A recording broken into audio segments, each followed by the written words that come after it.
কি বলে তুমি? বিয়ে করবো আজই। আমি জানি তুমি তোমার স্বামীকে মন থেকে মেনে নিতে পারোনি। হঠাৎ তৃণা উঠে দাঁড়ালো। তৃণাকে দাঁড়াতে দেখে তৌহিদ অবাক হয়ে জিজ্ঞেস করলো, কি হলো? এটাকে পরকীয়া বলে। পরকীয়া কি নিশ্চয়ই তুমি বোঝো। আরিয়ান যেভাবে হোক, সে আমার স্বামী, যার বাম পাঁজরের হাড় দিয়ে তৈরি আমি। আজ ভালো লাগছে না, কাল পরশু ঠিকই ভালো লাগবে। আর ভালো না লাগলে মানিয়ে নেব।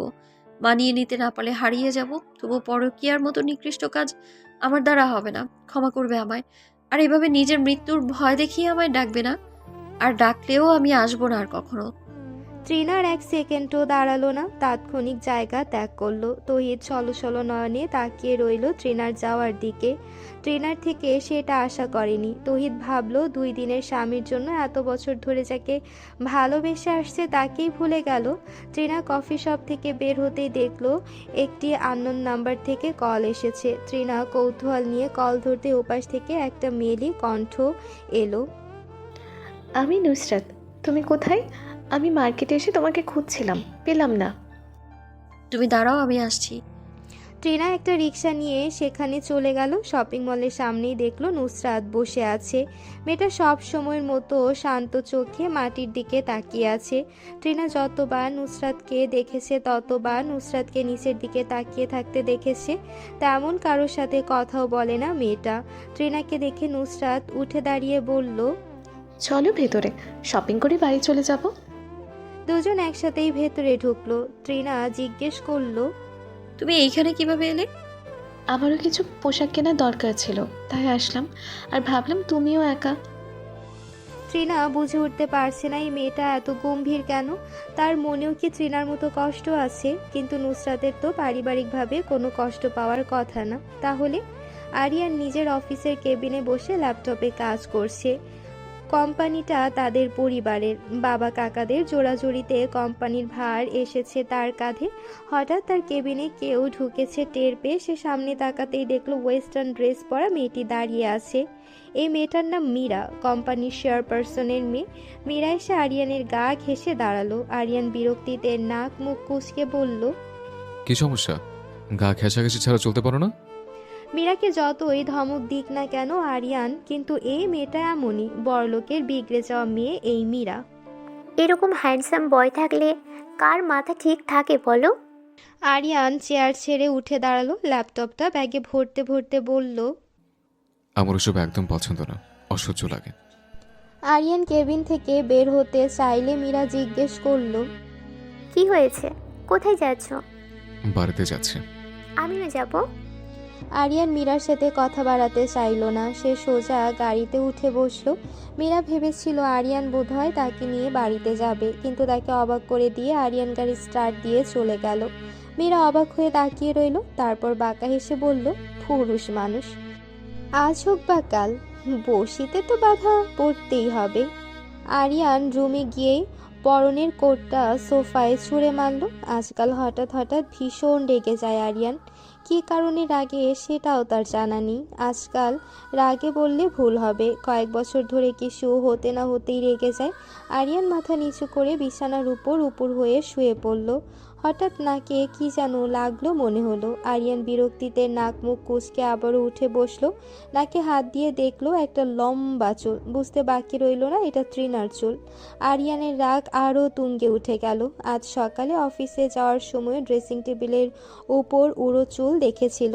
আরিয়ান বিড়বিড় করে বলল, এই মেয়ে মানুষগুলো এই কারণে ভালো লাগে না। ওরা যেখানেই যাবে সেখানেই এক বস্তা চুল পাওয়া যাবে। কি অদ্ভুত, এদের এত চুল ঘরের চারদিকে এভাবে ছড়িয়ে থাকে কেন? তখনই তৃণা রুমে প্রবেশ করলো। তৃণাকে দেখে আরিয়ান রাগী স্বরে তাকিয়ে রইল। এভাবে আরিয়ানকে তাকিয়ে থাকতে দেখে তৃণা বলল, কি হয়েছে, এভাবে তাকিয়ে আছেন কেন? এই রুমে এত চুল কেন? মানে?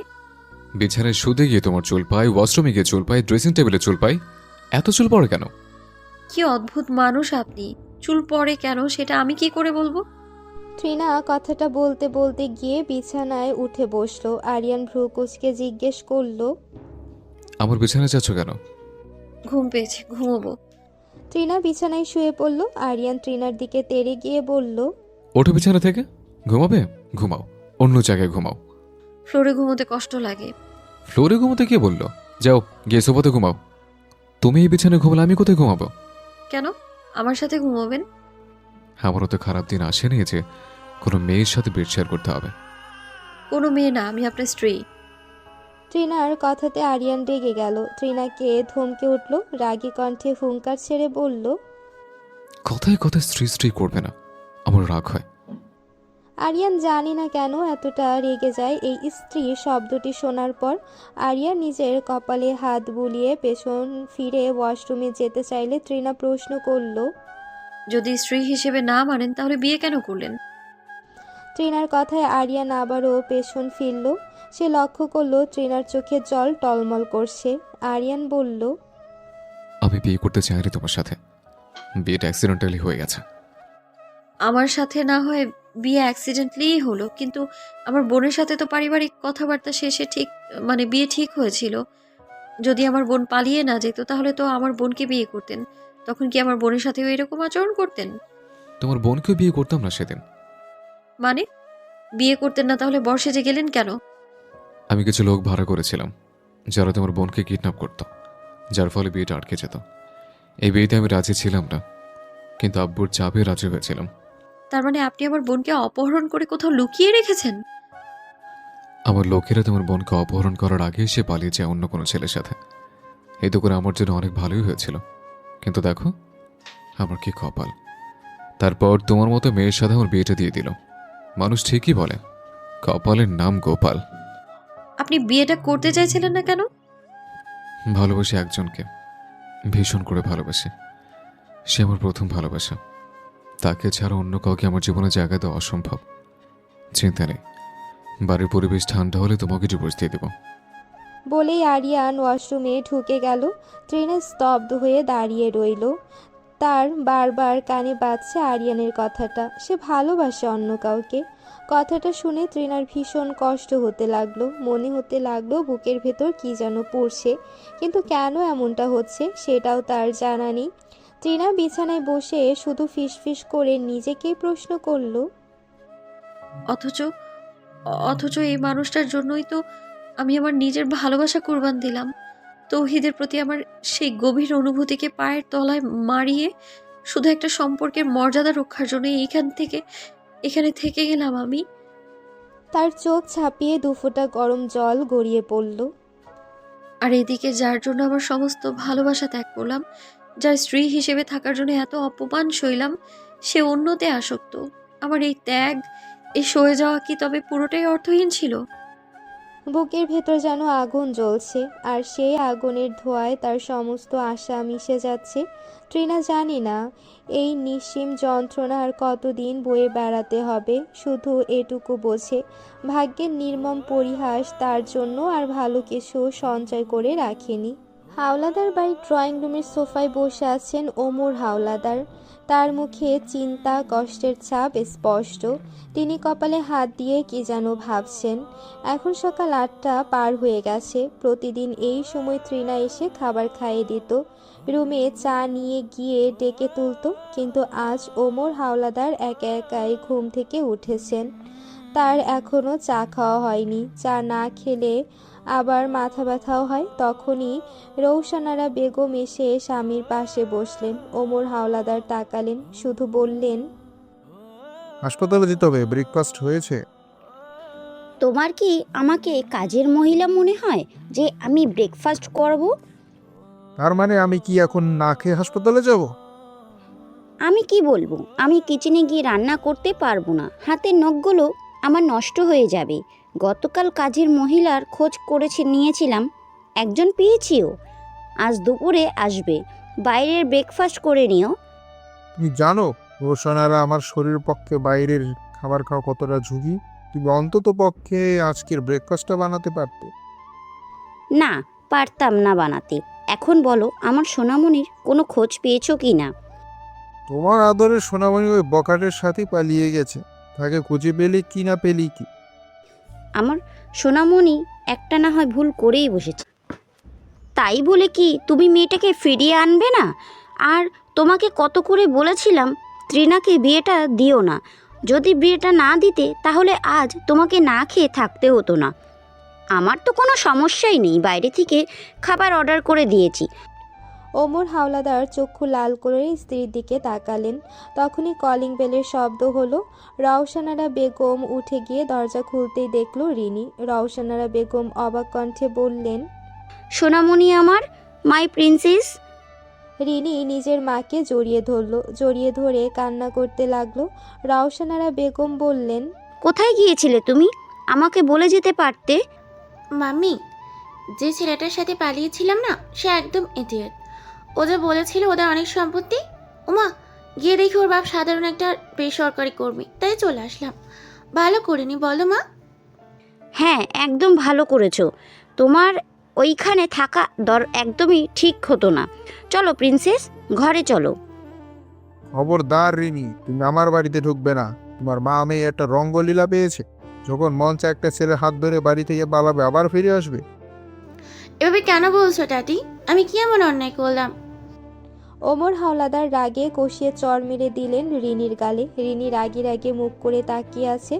রওশনারা রেগে বললেন, এটা তুমি কি করলে? আমার মেয়ের গালে হাত তুললে? এত বড় সাহস! সাথে সাথে আরেকটা চড় গিয়ে পড়ল রওশনারা বেগমের ডান গালে। ওমর হাওলাদার চিৎকার করে বললেন, তোমাদের অনেক কথা অত্যাচার আমার মা মারা মেয়েটা সহ্য করেছে, আর না। আর একটু বার যদি আমার মুখে মুখে তর্ক করো, তাহলে সোজা বাড়ি থেকে তোমাদের আর ধাক্কা দিয়ে বের করে দেবো, মাইন্ড ইট।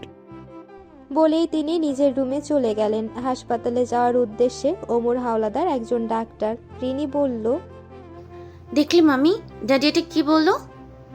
দেখলাম, চিন্তা করিস না। এই বিশাল সম্পত্তিটা আগে আমার নামে লিখিয়ে নি, তারপর না হয় ওই বুড়োর একটা ব্যবস্থা করে নেব। বলেই দুই মা মেয়ে অট্ট হাসিতে মেতে উঠল। তৃণা আজও ফ্লোরেই ঘুমিয়েছিল।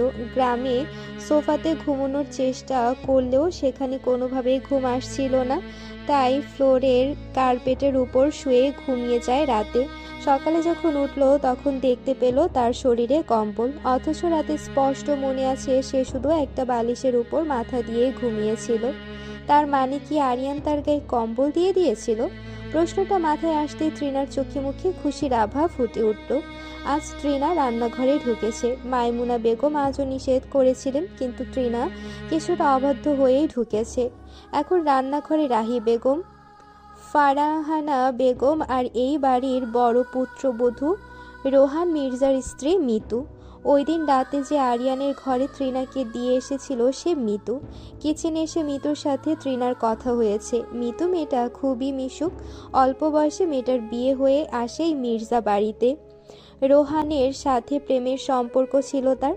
রোহান বিয়ের পরে নিজের পড়াশোনা শেষ করার জন্য ইংল্যান্ডে চলে যায়। তৃণা যখন জিজ্ঞেস করলো, ভাইয়ের সাথে তো মনে হয় তোমার প্রতিদিন কথা হয়, তাই না? মেয়েটা তৃণার কথায় কেমন যেন চুপ করে যায়। তৃণা বুঝতে পারলো হয়তো মিতু এই সম্পর্কে কিছু বলতে চাইছে না। তৃণাও আর কিছু জিজ্ঞেস করলো না। সকালে সবাই ব্রেকফাস্ট করে নিয়েছে, কিন্তু তৃণা করেনি। সবাই বলেছে খাওয়ার জন্য, কিন্তু তার খেতে একদমই ইচ্ছে হচ্ছে না। তখনই দেখলো আরিয়ান অফিসে যাওয়ার জন্য বের হয়েছে। তৃণা দৌড়ে ড্রয়িং রুমে গিয়ে আরিয়ানকে ডাকলো। শুনছেন? কি হয়েছে বলো, টাইম নেই হাতে। আরিয়ানের মুখের হাবভাব দেখে তৃণারও বিরক্ত লাগলো। সে বলল, আপনি কি সত্যি ভালো কথাতেও রেগে যান, নাকি রাগের অভিনয় করেন? কোনটা? আমাদের বাড়িতে একটা বিড়াল আছে, বুঝলেন? সব সময় কেমন মুখটা ফুলিয়ে রাখে, আপনাকেও তেমনই লাগে। কি বললে তুমি? আমি বিড়ালের মতো দেখতে? না না, আমি তেমন করে বলতে চাইনি। আসলে ওই বিড়ালটা ভীষণ কিউট, তাই বললাম আর কি। আরিয়ান কিছু বলল না, শুধু চোখ বড় বড় করে তাকিয়ে রইল। তৃণা শুকনো ঢোক গিলে মনে মনে বিড়বিড় করলো, চোখ তো না, যেন এখনই গিলে খাবে আমাকে। তৃণা গলা খাকারি দিয়ে বলল, শুনুন না, বলছিলাম কি, আমাকে আপনার সাথে নিয়ে গিয়ে একটু নামিয়ে দিয়ে আসতে পারবেন? আরিয়ান তৃণার কথার মানে বুঝতে পারল না। কোথায় নামিয়ে দিতে বলল সেটাই বলেনি মেয়েটি। ঘাবড়ে গিয়ে আরিয়ান গম্ভীর কণ্ঠে বলল, কোথায় নামিয়ে দিয়ে আসবো? যার নামে? পাশেই বসা ছিল নৌশি, আদনান, নুসরাত, মিতু আর তৃণা। আর আরিয়ানের কথা কান পেতে শুনছিল আর হাসছিল। এবার আরিয়ানের কথায় সব কটি একসাথে ফিকফিক করে হেসে দিল। আরিয়ান সেই দিকে রাগী দৃষ্টি দিতেই তারা ঠোঁটে আঙ্গুল চেপে থেমে গেল। তৃণা থতমত খেয়ে বলল, আসলে একটু আব্বুর হসপিটালে যাব, আব্বুর জন্য কিছু খাবার বানিয়েছিলাম। আরিয়ান আর অমত পোষণ করলো না, শুধু বলল, আমি ওয়েট করছি, তাড়াতাড়ি খাবার নিয়ে এসো।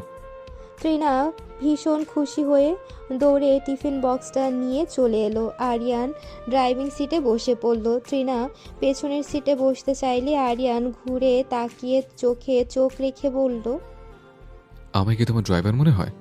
সামনে এসে বসো। তৃণা কিছু না বলেই সামনের সিটে গিয়ে বসে পড়ল। গাড়ি চলতে লাগলো হাইওয়ে ধরে। তৃণা বাইরে তাকিয়ে সব কিছু দেখছে আর আরিয়ান মুখ গম্ভীর করেই ড্রাইভিং করে যাচ্ছে। হঠাৎ গাড়িতে আরিয়ান একটা ইংলিশ গান বাজালো। তৃণা ভ্রু কুঁচকে আছে, মনে মনে বিড়বিড় করলো, ছি, এসব গানও মানুষ শোনে।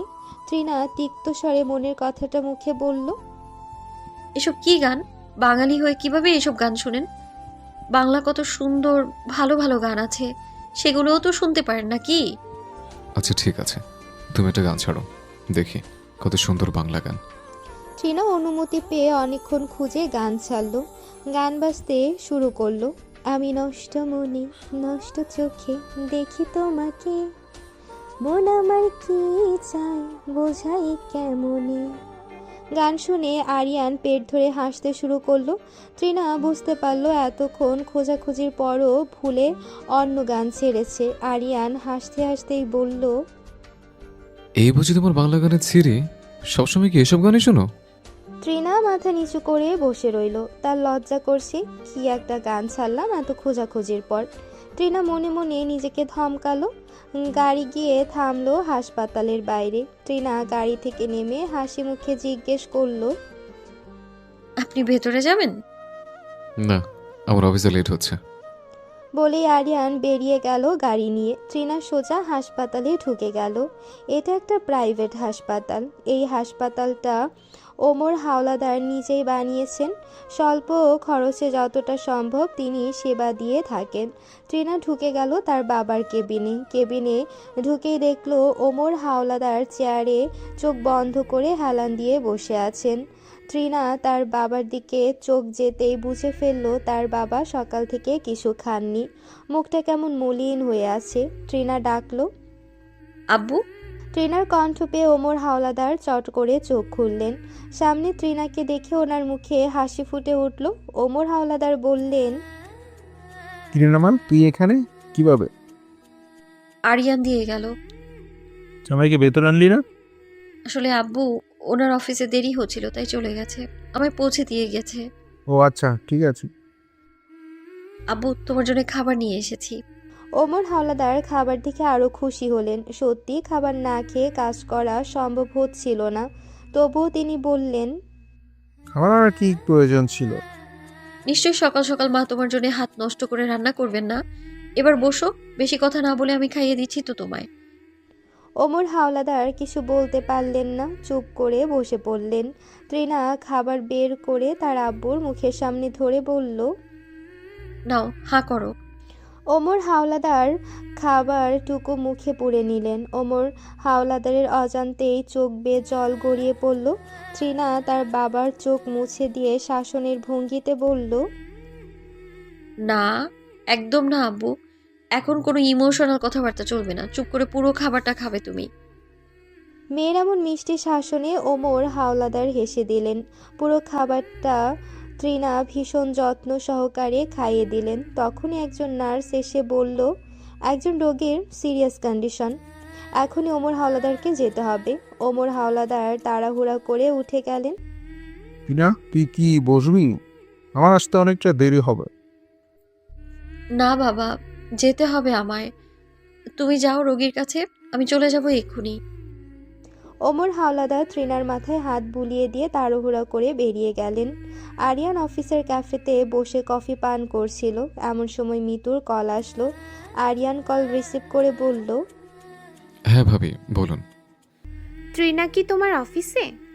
না তো, ওকে অফিসে কেন আনবো? ট্রিনাকে আমি হাসপাতালে নামিয়ে চলে এসেছি। কিন্তু ট্রিনা এখনো বাড়ি ফেরেনি। ট্রিনার বাবার কাছে কল দিয়ে জিজ্ঞেস করো, হয়তো এখন হাসপাতালে আছে। করেছিলাম কল, উনি বলল ট্রিনা নাকি 10টার দিকেই হাসপাতাল থেকে বেরিয়ে এসেছে। তুমি একটু খোঁজ নিয়ে দেখো তো, এখন দুপুর হয়ে গেছে অথচ মেয়েটা এখনো বাড়ি ফিরল না। ট্রিনা কি ছোট বাচ্চা নাকি যে হারিয়ে যাবে? আচ্ছা, কল রাখো, আমি দেখছি। বলেই কল কেটে দিল। এখন আরিয়ানেরও ভীষণ টেনশন হচ্ছে, কোথায় গেল ট্রিনা, কোনো ক্ষতি হলো না তো? ব্যস্ত রাজপথের ভিড় ঠেলে আরিয়ানের গাড়িটা উন্মাদের মতো এদিক ওদিক ছুটে চলেছে। দুপুর গড়িয়ে বিকেল হতে চলল, কিন্তু এখনও ট্রিনার কোনো হদিশ পাওয়া যায়নি। আরিয়ান হাসপাতালে গিয়েছিল, কিন্তু সেখানে ট্রিনা নেই। ওমর হাওলাদারও মেয়ের শোকে ভীষণ ভেঙে পড়েছেন। হাসপাতালের সিসিটিভি ফুটেজে দেখা গেছে ট্রিনা প্রধান ফটক দিয়ে বের হয়ে গেছে, কিন্তু তারপর জনসমুদ্রের মাঝে সে যেন কর্পূরের মতো মিলিয়ে গেল। দুশ্চিন্তায় আরিয়ান রীতিমতো ঘামছে। তখনই তার মোবাইলে স্ক্রিনে ভেসে উঠল বাবা আহাদ মির্জার নাম। আরিয়ান কল রিসিভ করতে ওপাশ থেকে রাগী কণ্ঠ ভেসে এলো। এখনো পাওয়া যায়নি ট্রিনাকে? না বাবা, আমি... চুপ, একদম চুপ থাকো। তুমি কেমন ইডিয়ট স্বামী? মেয়েটাকে একা একা হসপিটালে ছেড়ে এসেছো কোন সাহসে? তুমি জানো না ট্রিনা রাস্তাঘাট একদমই চেনে না? এখন মেয়েটা কোথায় গেল? যদি ওর কোনো ক্ষতি হয়ে যায় তবে তোমাকে আমি ছাড়বো না, বলে দিচ্ছি। আমি পুলিশকে ইনফর্ম করে দিয়েছি, তারাও খুঁজছে। আরিয়ান কল কেটে দিয়ে ড্রাইভিং সিটের স্টিয়ারিংয়ে জোরে এক ঘুষি মারল, দাঁতে দাঁত চেপে বলল, স্টুপিড গার্ল, সে কি ছোট বাচ্চা যে হারিয়ে যাবে? রাস্তা চেনে না? সেটা আমাকে অন্তত বলতে পারতো, কিন্তু না, চুপচাপ নেমে গেল। একটা কলও তো করতে পারতো। আরিয়ান আবারও গাড়ি স্টার্ট দিল। ধীর গতিতে গাড়ি চালিয়ে রাস্তার দুই পাশ গভীর দৃষ্টিতে পর্যবেক্ষণ করতে করতে এগোচ্ছে সে। হঠাৎ তার নজর গেল রাস্তার ফুটপাতের এক কোণে থাকা একটি টং দোকানের দিকে।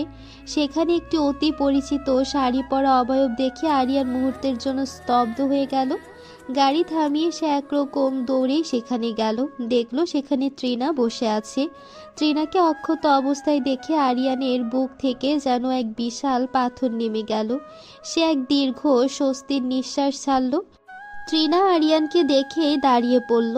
তার মলিন মুখে এক চিলতে অস্পষ্ট হাসি ফুটে উঠল, কিন্তু আরিয়ানের দুশ্চিন্তা মুহূর্তেই রূপ নিল প্রচণ্ড রাগে। সে ট্রিনার সামনে দাঁড়িয়ে তার বাহুটা জোরে চেপে ধরে গর্জে উঠল, কি সমস্যা তোমার? হ্যাঁ, ফ্যাজলামি পেয়েছ? এখানে কিভাবে আসছো? তুমি জানো তোমাকে কত জায়গায় খুঁজেছি? বাড়ির মানুষগুলো তোমার জন্য কতটা চিন্তা করছে। ট্রিনা অবাক দৃষ্টিতে আরিয়ানের দিকে তাকিয়ে রইল। মানুষটা চিৎকার করছে ঠিকই, কিন্তু ট্রিনা লক্ষ্য করল এই রাগের আড়ালে কোথাও বিরক্তির কোনো ছাপ নেই, বরং এক অদ্ভুত অস্থিরতার মায়া লুকিয়ে আছে। তখনই দোকানের মালিক সে বৃদ্ধা মহিলা বলে উঠলেন, বাবা, মেয়েটাকে কিছু বলো না, ও রাস্তা চিনতে পারছিল না। সকাল থেকে এখানে বসে বাচ্চাদের মতো কাঁদছিল। বৃদ্ধার কথা শুনে আরিয়ান ট্রিনার মুখের দিকে তাকালো। দেখলো ট্রিনার ডাগর চোখ দুটো কান্নায় লাল হয়ে আছে। দীর্ঘক্ষণ কান্নার ফলে চোখগুলো ফোলা ফোলা দেখাচ্ছে। ট্রিনার এই করুণ অবস্থা দেখে আরিয়ানের ভেতরের রাগটা নিমিষেই জল হয়ে গেল। তার কণ্ঠ অজান্তে নরম হয়ে এলো। সে নিচু স্বরে জিজ্ঞেস করলো, রাস্তা চেনো না তুমি? না, আপনাদের বাড়ির অ্যাড্রেস জানা নেই আমার। আমাদের বাড়ির অ্যাড্রেস জানতাম, কিন্তু সেখানে যাইনি ইচ্ছে করি, কারণ সেই বাড়িতে এখন আব্বু নেই। কল করতে পারতে। আমার মোবাইল বন্ধ ছিল। আরিয়ান একটা দীর্ঘশ্বাস ফেলে নিজেকে সামলে নিল। মেজাজটা খিটখিটে হয়ে থাকলেও ট্রিনার শুকনো মুখটা দেখে সে আর কথা বাড়ালো না, শুধু বলল, চলো আমার সাথে বাড়ি চলো। গাড়িটা রাস্তার ওপারে পার্ক করা। চওড়া ব্যস্ত রাস্তা পার হতে হবে।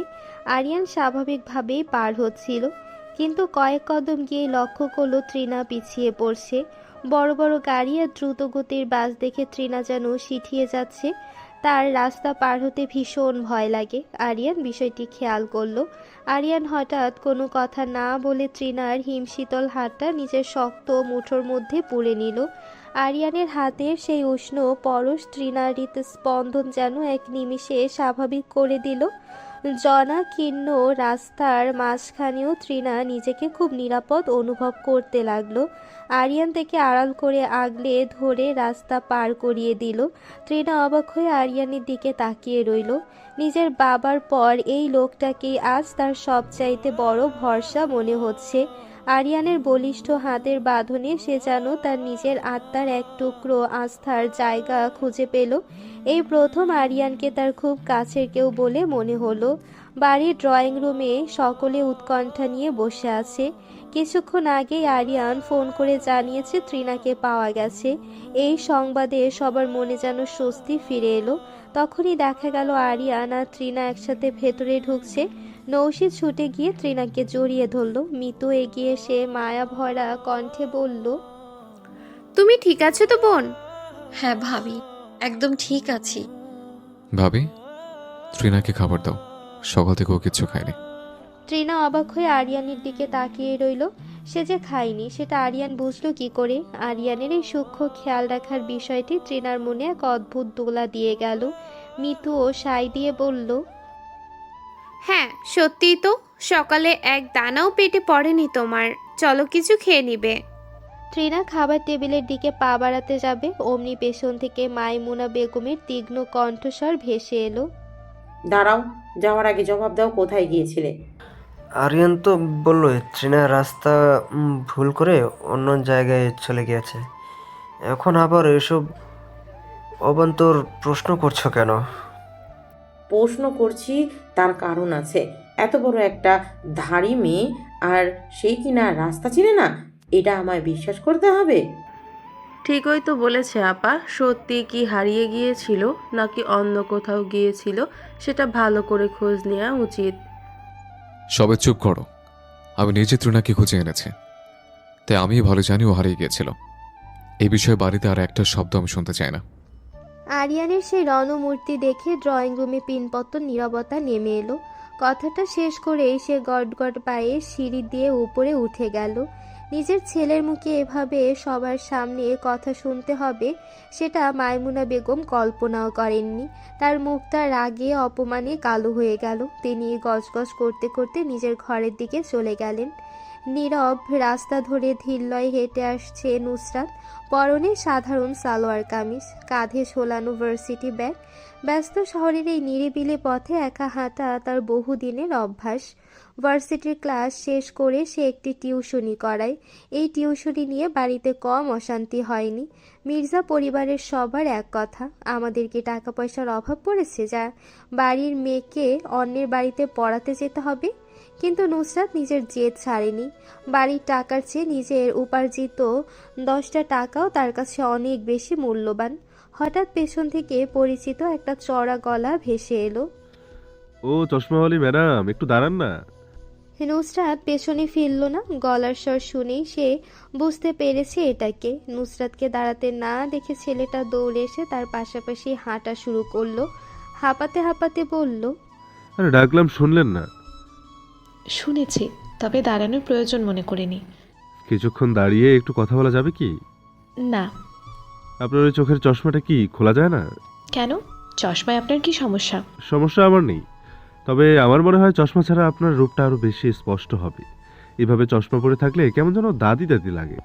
নুসরাত আগুনের দৃষ্টিতে নির্জনের দিকে তাকালো। তার স্বভাব হলো রাগ হলে সে তর্ক করে না, বরং দ্রুত সে জায়গা ত্যাগ করে। এখানেও তার ব্যতিক্রম হলো না। সে রাগে গজগজ করতে করতে সামনে থাকা একটা খালি রিক্সা ডেকে ছটপট উঠে পড়ল। নির্জন দাঁড়িয়ে থেকে নিজের মাথার চুলে হাত বুলাতে বুলাতে নুসরাতের যাওয়ার পানে তাকিয়ে রইল। এই ছেলেটার নাম নির্জন। নুসরাতের এই গাম্ভীর্যই যেন তাকে প্রতিদিন রাস্তার মোড়ে দাঁড় করিয়ে রাখে। তৃণা রুমে ঢুকতেই থমকে দাঁড়ালো। দেখলো আরিয়ান বিছানায় হেলান দিয়ে বসে মোবাইলে কারোর সাথে কথা বলছে। তার মুখে এক চিলতে হাসি। সেই হাসিতে তৃণার বুকের ভেতরটা কেমন যেন দুমড়ে মুচড়ে উঠল। সে একটা দীর্ঘশ্বাস ফেলে মনে মনে ভাবল, হয়তো আরিয়ান তার ভালোবাসার মানুষটার সাথেই কথা বলছে। কোনো মেয়ে কি চায় তার স্বামী অন্য কাউকে ভালোবাসুক? তৃণা জানে সে মেনে নিয়েছে, কিন্তু অবচেতন মন যেন বিদ্রোহ করছে। নিজেকে সান্ত্বনা দিয়ে আবার ভাবল, আমি বা কেন এত ভাবছি? আমি নিজেও তো আরিয়ানকে ভালোবাসি না। তৃণা ফ্লোরে চাদর বিছিয়ে শুতে নিতেই আরিয়ানের গম্ভীর কণ্ঠে বলল, বিছানা শুয়ে পড়ো, নিচে শুতে হবে না। তৃণা ভ্রু কুঁচকে তাকালো। এমনিতেই এই এক ঘরে রাত পার করতেই তার অস্বস্তি লাগছে, তার উপর আবার এক বিছানায়। সে সোজা বলে দিল, পারবো না আপনার সাথে এক বিছানায় থাকতে। ছি, ভাবতেই লজ্জা লাগে। ছিছি করার কি আছে? আমি তো তোমাকে আমায় জড়িয়ে ধরে শোয়ার প্রস্তাব দিয়ে নেই, বলেছি তুমি বিছানায় ঘুমাও। আজকে রাত না হয়ে আমি সোফায় কাটিয়ে দেব। না থাক, আপনি উপরেই ঘুমান, আমার নিচে কোনো সমস্যা হচ্ছে না। এক কথা বারবার বলতে হয় কেন? কথা বোঝো না নাকি থাপ্পড় দিয়ে বোঝাতে হবে? তৃণার শরীরটা ভয়ে কেঁপে উঠল। কি অদ্ভুত এক মানুষ! এইমাত্র শান্ত গলায় কথা বলছিল, আর এক মুহূর্তেই তার রূপ পাল্টে গেল। তৃণা আর তর্কের সাহস পেল না, কোনো মতে সিঁঠিয়ে গিয়ে বিছানার এক কোণে উঠে বসলো। রাত তখন অনেকটা, আরিয়ান এখনও ঘুমোতে পারেনি।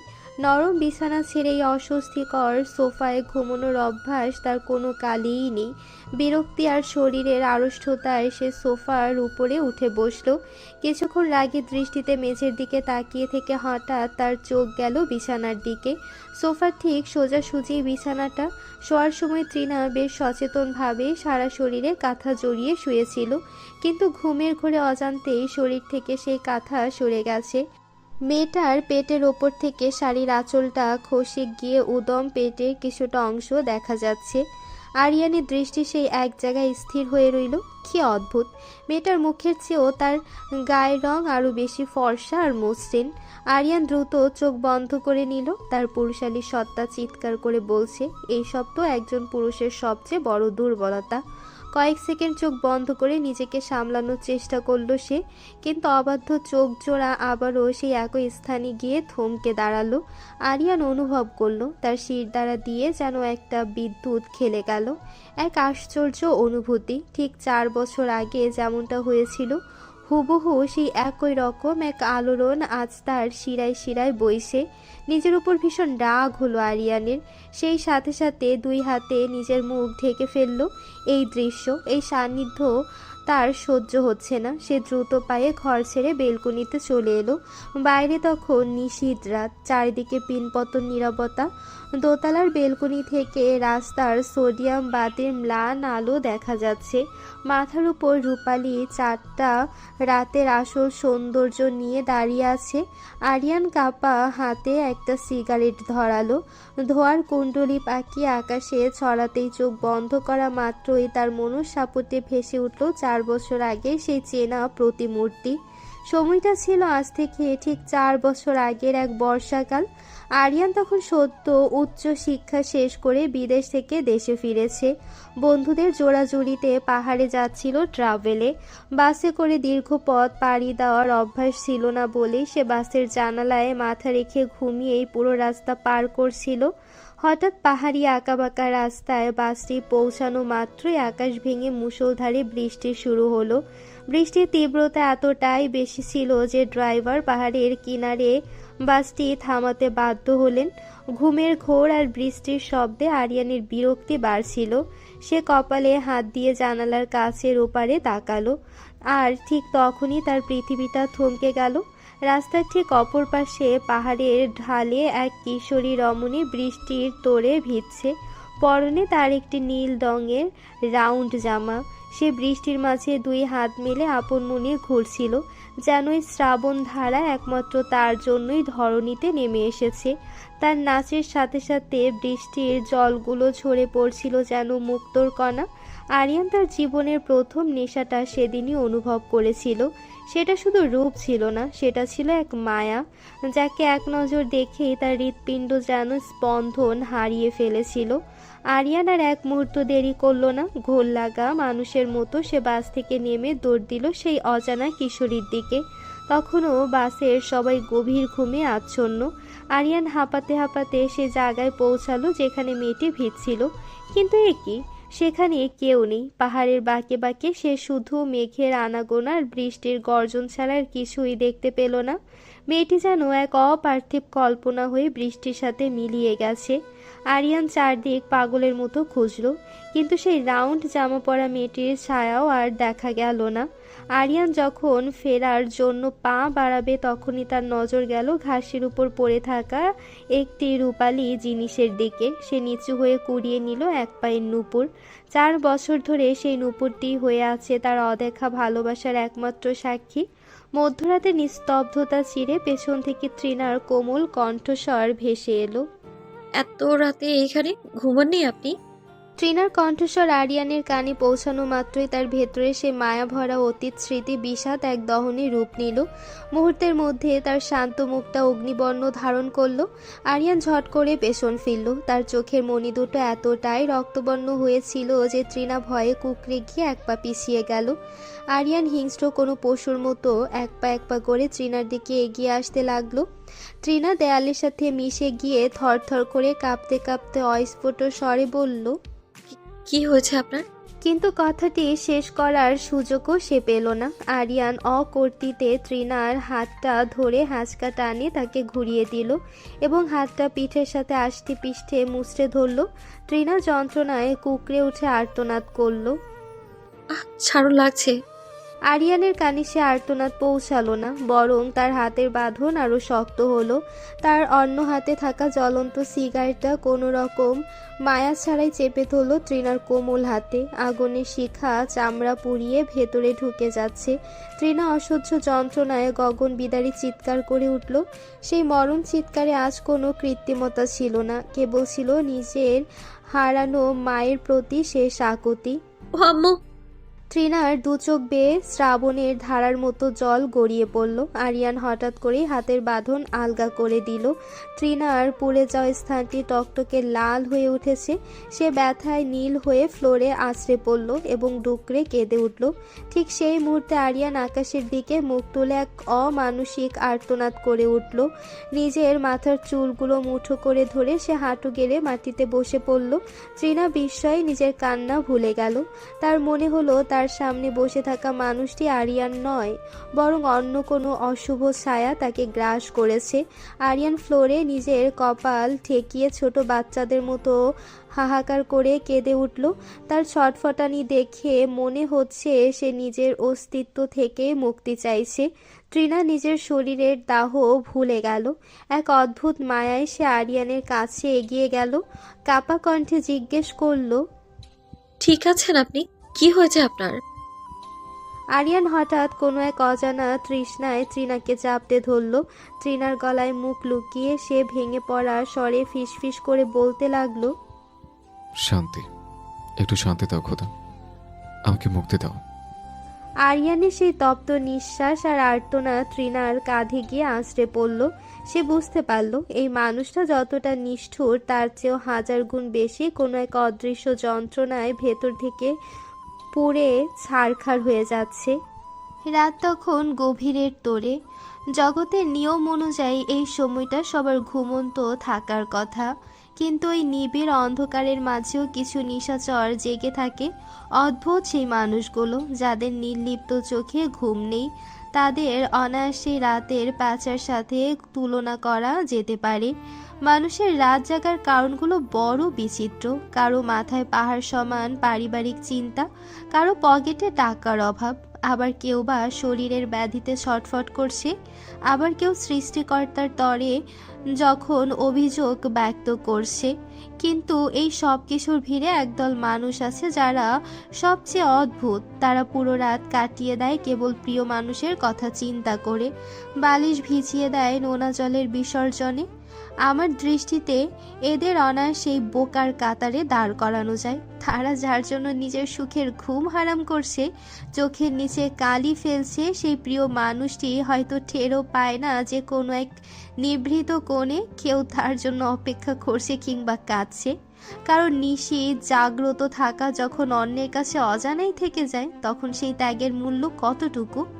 তাদের এই একপাক্ষিক ব্যাকুলতা দেখে মাঝে মাঝে বড় আফসোস হয়, মানুষটা কতটাই না বোকা হতে পারে। আবার পরক্ষণেই বুকের ভেতর একদলা করুণা এসে জমা হয়। মায়ার কি অমোঘ টান যা মানুষকে এই নিঃস্বার্থ বোকামির পথে ঠেলে দেয়। গভীর রাতে আরিয়ানের ঘুমটা হঠাৎ ভেঙে গেল। আরিয়ানের ঘুম বরাবরের মতোই খুব পাতলা। সামান্যতম শব্দেও তার তন্দ্রা ছুটে যায়। চোখ খুলতে সে শুনতে পেল কারো গুমড়ে মরা কান্নার আওয়াজ। কেউ একজন ভীষণ ধীর কণ্ঠে ডুকরে কাঁদছে। আরিয়ান অবাক হয়ে আবিষ্কার করলো সে বিছানায় শুয়ে আছে, অথচ তার অস্পষ্ট মনে পড়ছে সে তো বেলকনিতে ছিল।